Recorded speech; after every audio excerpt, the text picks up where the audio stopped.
अस्सलामु अलैकुम, कैसे हैं सब। उम्मीद है कि खैरियत से होंगे। मैं भी ठीक हूँ, अल्लाह का शुक्र है। तो हालचाल के बाद अब हम शुरू करते हैं आज की वीडियो। आज हम बात करेंगे कुर्बानी के बारे में। तो सबसे पहले ये जानना ज़रूरी है कि कुर्बानी होती क्या है और क्यों की जाती है।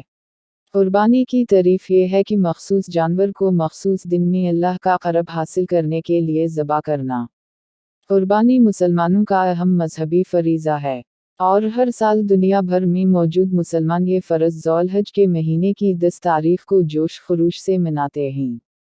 कुर्बानी के लिए 3 तरह के जानवर ज़ुबह करने का हुक्म है: बकरे, गाय और ऊँट। कुर्बान किए जाने वाले जानवरों को एक ख़ास उम्र के बाद ही कुर्बानी के काबिल समझा जाता है। मिसाल के तौर पर, ऊँट की उम्र 5 साल, गाय की उम्र 2 साल और बकरी या बकरे की उम्र 1 साल होना ज़रूरी है, वरना कुर्बानी नहीं होगी। इस हिसाब से कम उम्र जानवर की कुर्बानी जायज़ नहीं, लेकिन अगर जानवर ज़्यादा उम्र का है तो ज़्यादा अफजल है, क्योंकि कुर्बानी सिर्फ मुसलमानों पर फ़र्ज़ है और दूसरे मज़ाहिब के लोग कुर्बानी नहीं करते। इसलिए बहुत से लोग इसकी अहमियत और ज़रूरत को नहीं समझते, बल्कि वो इस अमल को जानवरों पर ज़ुल्म समझते हैं। इनके ख़याल में हलाल तरीक़े से ज़ुबह करने में जानवरों को ज़्यादा तकलीफ़ से गुज़रना पड़ता है। मगर हाल ही में न्यूज़ीलैंड में होने वाली तहक़ीक़ के मुताबिक मुसलमान हलाल तरीक़े से जब जानवर ज़ुबह करते हैं तो इनको दर्द महसूस नहीं होता। दर्द, खुशी और तकलीफ़ का पैगाम जब खून की गर्दिश के ज़रिए दिमाग तक जाता है तो इसके बाद ही इंसान और जानवर का जिस्म दर्द या खुशी महसूस करते हैं। लेकिन क्योंकि ज़बह करने के लिए तेज़ छुरी इस्तेमाल करने का हुक्म है, जब जानवर की गर्दन पर तेज़ धार छुरी चलाई जाती है तो सानस की रग, दिमाग की रग फौरन से कट जाती है। दिमाग के ब्लड प्रेशर और ऑक्सीजन कम होने की वजह से जानवर 2 सेकंड में बेहोश हो जाता है और दर्द का पैगाम दिमाग तक नहीं जाता। इसलिए जानवर दर्द महसूस नहीं करता।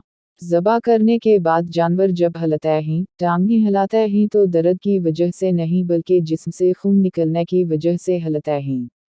चूंकि जिस्म में बीमारी के जरासीम खून की गर्दिश से फैलते हैं, इसलिए मुसलमान हलाल तरीक़े से ज़बह करने के बाद जानवर के जिस्म से सारा खून निकाल कर गोश्त इस्तेमाल करने हैं, तो इस तरह से तैयार करदा गोश्त में कोई नुकसानदा जरासीम इंसान को बीमार नहीं करते।